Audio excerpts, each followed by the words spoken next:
CNN. A man who recorded the fatal shooting of Ahmaud Arbery in Georgia was arrested in part because investigators believe he used his vehicle to try to confine and detain Arbery multiple times in the minutes leading to Arbery's death, an arrest warrant says. William Roddy Bryan Jr. was arrested Thursday on charges including felony murder, becoming the third person arrested in connection with Arbery's February 23 death in a neighborhood outside the city of Brunswick. If we believed he was just a witness, we wouldn't have arrested him, Georgia Bureau of Investigation Director Vic Reynolds said Friday in news conference in Decatur. Bryan made his first court appearance Friday afternoon, appearing before a magistrate judge in Glynn County via video conference. The judge read Bryan his rights as well as the two charges against him before telling him bail would be set by a superior court judge. Bryan was not asked to enter a plea. Bryan and his attorney have repeatedly said he was only a witness. Mr. Bryan has committed no crime and bears no criminal responsibility in Arbery's death, Bryan's attorney Kevin Goff told reporters in a prepared statement Friday afternoon outside Glynn County's courthouse, minutes ahead of Bryan's initial court appearance. Roddy passed a polygraph examination that effectively exonerates him of any criminal responsibility in this matter. Notwithstanding the arrest of Mr. Bryan, however, and the hardship that he and his family must now endure, Roddy and I remain sympathetic to the Arbery family and to their request for justice for their son. Goff on Friday said he filed a demand for a speedy trial, and the case should move forward quickly despite the coronavirus pandemic. Bryan had recorded a video, since made public, of the deadly encounter between Travis McMichael and Arbery on February 23 from a vehicle behind a pickup that stopped in the road, authorities had said. William Roddy Bryan Jr. was arrested Thursday on charges including felony murder. Travis's father, Gregory McMichael, who was in the bed of the pickup during the shooting, told police that Bryan had tried to help them stop Arbery earlier in the day, according to a police report. On Friday, a reporter asked Reynolds whether Bryan had been using his vehicle to block Arbery to help Travis and Gregory McMichael pursue him. I would refer you to the warrant for Bryan, particularly to the one on false imprisonment. I think it speaks for itself, Reynolds said. Bryan, taken into custody early Thursday evening in Glynn County, was arrested on warrants charging him with felony murder and criminal attempt to commit false imprisonment.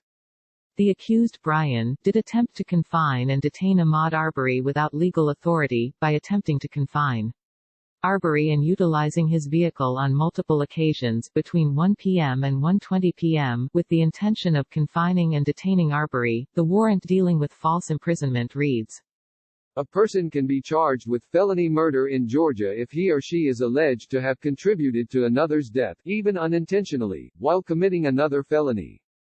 The charge of attempted false imprisonment is that felony in this case, Reynolds said. Goff has said previously his client was no vigilante and would be the state's star witness. And Monday evening, Goff said his client had no prior contact or plan with the McMichaels prior to the shooting.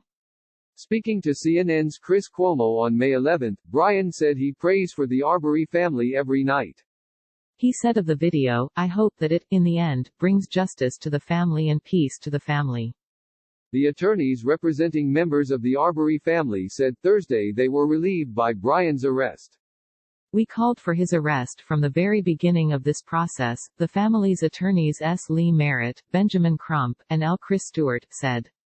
His involvement in the murder of Mr. Arbery was obvious to us, to many around the country, and after their thorough investigation, it was clear to the GBI as well.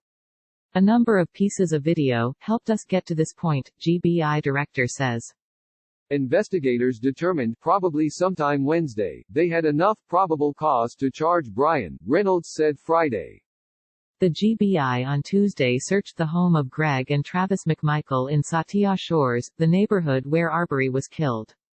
But Reynolds declined Friday to say whether anything found during that search helped lead to Bryan's arrest. A reporter asked Reynolds whether Bryan provided police any video beyond what the public has seen.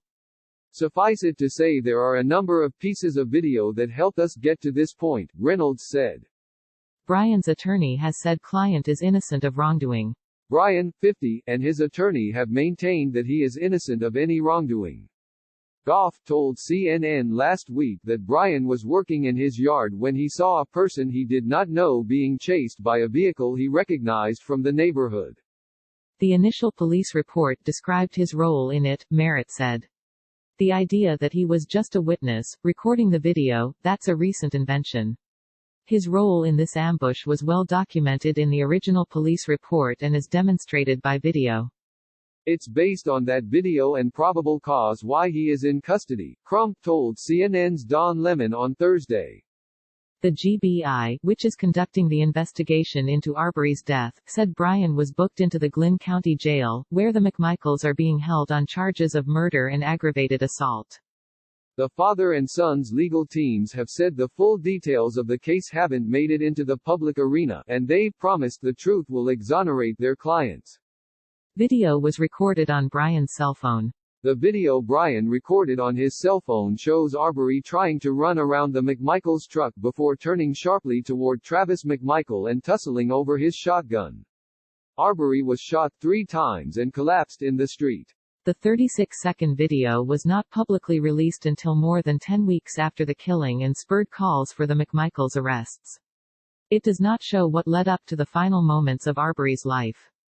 Gregory McMichael, a former prosecutorial investigator, ex-Glynn County police officer and Travis's father, told police that he and his son chased Arbery after seeing him at a neighbor's under-construction home. They suspected him in a rash of break-ins, according to a police incident report. McMichael told police his son had tried to cut off Arbery with his truck but Arbery turned around.